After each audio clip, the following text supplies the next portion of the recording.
Désormais, pour votre shopping à Porto Novo, une seule adresse: Tchadé Store. Chaussures, sacs, robes, parfums et bien d'autres accessoires d'habillement pour femmes sont disponibles à Tchadé Store. Tchadé Store est situé à Porto Novo, carrefour Kachi dans la rue Orabank.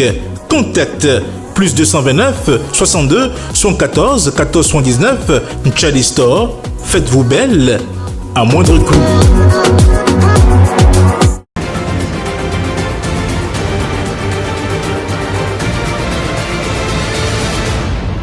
Guérit TV Monde, le leader des Web TV au Bénin. Madame, Monsieur, bonsoir. Merci de suivre ce journal du soir sur Guérit TV Monde. Voici les titres. Suscitation de candidature d'Olivier Bocor, le mouvement dirigé par Albéric Dagan a lancé ce samedi l'appel de l'engagement. Les détails sont à suivre dans ce journal. Un grave accident de circulation a eu lieu ce dimanche à Kéré, un arrondissement de la commune de Dassazoumen. Le bilan de cet événement malheureux est à découvrir dans cette édition. Hors de nos frontières, 11 mineurs informels ont été confirmés morts et leurs corps récupérés dans une mine de cuivre à ciel ouvert en Zambie après que des glissements de terrain les ont ensevelis dans les tunnels qu'ils creusaient le mois dernier. C'était là les titres, le développement, le voici.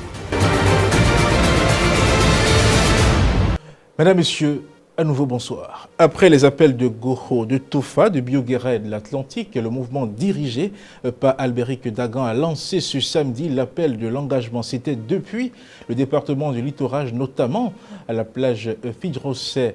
Evelyne Dossou et Patrice Ayronton étaient de la partie. Voici le compte rendu.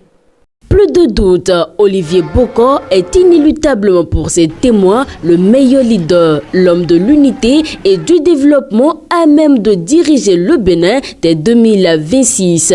Sans langue de bois, ils ont exprimé cette fois-ci au code de la ville de Cotonou leur intention de voir l'homme accéder à la magistrature suprême. Les filles et fils du département du littoral se lèvent, s'unissent et comme un seul homme, exhortent Olivier Bocor à l'acceptation de l'appel du peuple.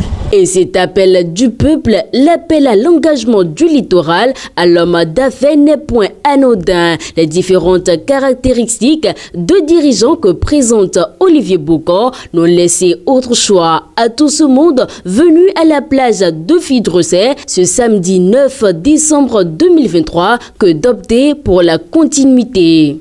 Monsieur Olivier Bocor devra se rendre à l'évidence que cet appel fait partie de son destin pour répondre favorablement à la suscitation de tout un peuple.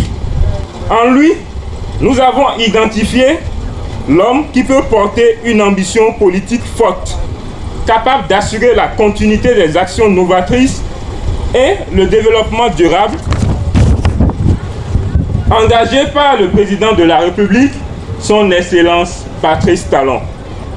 En lui, nous avons décelé la confiance, le patriotisme et bien d'autres qualités et idéaux chers à la construction du Bénin et au développement certain de notre patrie commune. Pour les témoins d'Olivier Bocor, même les détracteurs du régime en place ne pourront empêcher cette continuité. À l'heure actuelle, dans notre pays, le Bénin, nous avons plusieurs groupes politiques qui travaillent pour prendre le pouvoir en 2026. Nous avons un groupe qui veut nous ramener en arrière. Il veut non seulement le départ du chef de l'État, mais il veut aussi effacer le régime. Je leur dirai, Enadjopoua. L'ultime décision salvatrice revient donc désormais au seul maître des témoins à qui tout le département du littoral renouvelle son engagement. Je voudrais lancer un message à notre leader Olivier Bocor. Je voudrais lui dire que nous sommes venus dans le littoral. Nous avons rencontré les militants des 13 arrondissements de Cotonou et il me charge de lui dire d'arrêter de se poser des questions et de s'engager dans le meilleur combat de sa vie. Cet appel à l'engagement a également consacré comme à l'accoutumée l'installation du directoire du mouvement dans le littoral. Ce journal se poursuit en bref après la démolition en cours du chantier inachevé de l'Assemblée nationale à l'entrée de la ville de Porto Novo. Les travaux de destruction du siège de la CCI Bénin ont démarré également tout à l'heure dans cette journée même. Les équipements en vitre de ce bâtiment ont été enlevés au cours de cette journée. Vous aurez des détails de cette information dans nos éditions à suivre. Eh bien, comme je l'annonçais tout à l'heure, un accident de la circulation a eu lieu à Kéré, un arrondissement de la commune de Dassazoumen. Le bilan de cet accident est fait au téléphone ici par le chef de l'arrondissement en question. Il a été interrogé par nos confrères de Radio Cédon. Suivez. Ce dimanche, aux environs de 3 heures, il y a un camion qui a transporté des béliers avec quelques chèvres. Il a quitté Malanville en direction de Cotonou. Arrivé au niveau du village à Bakoussari, il y avait un camion en panne qui voulait éviter, ce qui n'a pas pu bien maîtriser. La remorque a cédé, laissant la cabine sur le goudron et les bêtes avec quelques hommes qui étaient derrière là se sont retrouvés dans les ravins. Ce qui a orchestré au total 5 morts avec près de 250 bêtes au niveau des moutons et des chèvres. Là. Donc c'est un mauvais dépassement? Non, ce n'était même pas un dépassement. Hein. Lui voulait éviter un autre camion qui venait sa face. Donc ça a propulsé la remorque là dans le caniveau. Il voulait éviter un camion qui était en panne? Oui, voilà. Il voulait éviter un camion qui était en panne. Nous avons appris qu'il y a eu des blessés. Oui, il y a eu 4 blessés. Ils sont transférés au niveau de l'hôpital de zone de Dassa. Ils sont toujours là en train de suivre des soins intensifs. Ils nous avaient dit qu'ils ont transporté quelque chose de 410. Et nous, on a dénombré 452 bêtes. Les bêtes mortes, quelle est finalement leur destination? Comme les coutumes bien de leur tradition, ils ont livré ça aux populations. Ils se sont partagés entre elles là-bas. 252 bêtes mortes sur le champ. Sur le champ, oui. La page inter, à présent.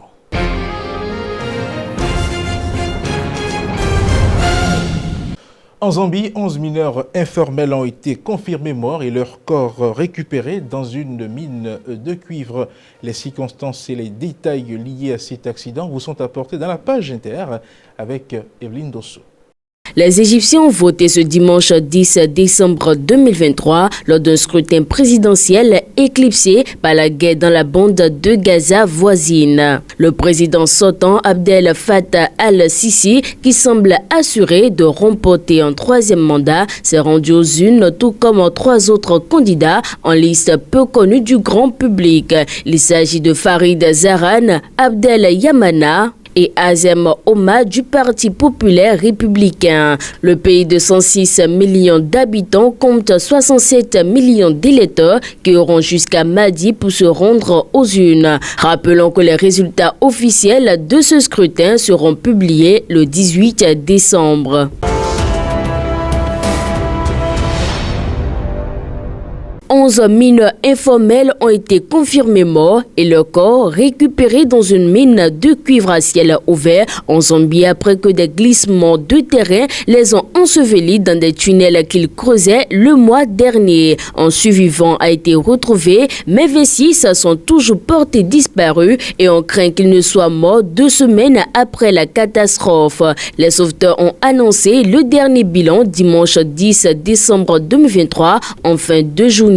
Le survivant, un homme de 49 ans, a été sorti de sous les débris la semaine dernière et se retrouve en convalescence à l'hôpital, a déclaré l'unité de gestion et d'atténuation des catastrophes qui supervise l'opération de sauvetage.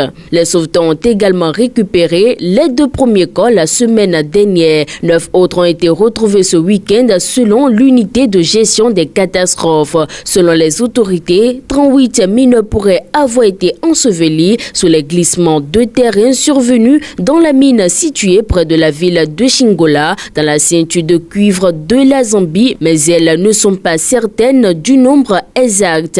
Les autorités comptent par ailleurs sur les familles pour signaler les disparitions de leurs proches et craignent de plus en plus que le nombre de morts dépasse les 30. Pour rappel, la catastrophe s'est produite le 30 novembre 2023 lorsque de fortes pluies ont provoqué des glissements de terrain et que les mineurs ont été ensevelis dans de 3 tunnels distincts alors qu'ils y travaillaient tard dans la nuit. La pluie a également provoqué l'inondation de la zone autour des tunnels et les sauveteurs ont dû pomper l'eau du site et dégager les rochers et la terre. L'armée a participé aux opérations de sauvetage. Par ailleurs, les mineurs sont soupçonnés d'avoir creusé illégalement à la recherche de minerais de cuivre à l'insu du propriétaire de la mine, ce qui fait qu'il est difficile pour les autorités de savoir exactement combien de personnes sont piégées sous terre. La page des sports.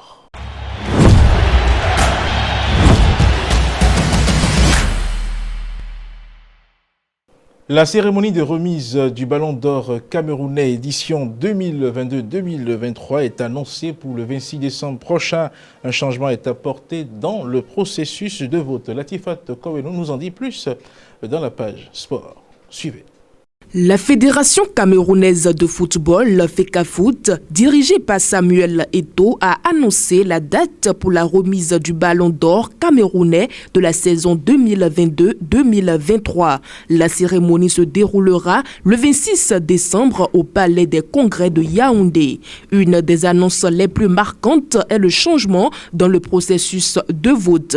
Contrairement à la première édition où les journalistes étaient les principaux électeurs, cette année, ce sont les joueurs et les entraîneurs des premières et deuxième divisions camerounaises qui auront la possibilité de choisir le meilleur joueur et la meilleure joueuse locale de la saison. La FECAFOOT a également dévoilé la liste des 30 joueurs et joueuses nominés pour le prestigieux Ballon d'Or. Ces talents exceptionnels seront en compétition pour décrocher la récompense ultime lors de la soirée du 26 décembre prochain.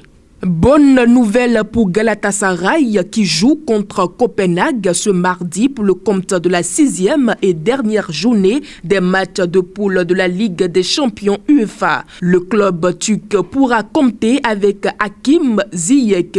En effet, l'allié marocain qui était absent lors du dernier match contre Adana a fait son retour à l'entraînement collectif de Galatasaray ce dimanche.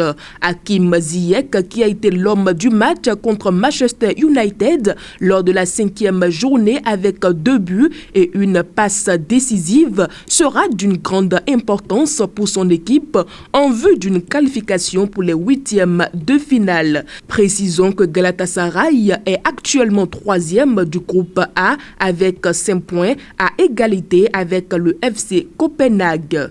Rivers United a réussi à remporter une victoire importante contre le club africain lors du premier affrontement du groupe C à la 3e journée de la phase des poules de la Coupe de la Confédération. Le match a été remporté par les Nigérians sur le score d'1-0. La rencontre a connu son point culminant à la 43e minute lorsque Nima Nwagwa de Rivers United a décroché une frappe croisée précise, donnant ainsi l'avantage à son équipe.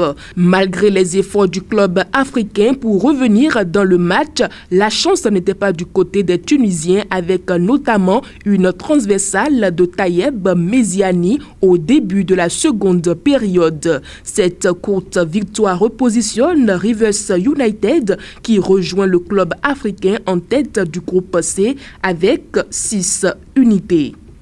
C'est la fin de ce journal. Merci de l'avoir suivi et surtout la chance accompagne vos efforts. Bonsoir chers.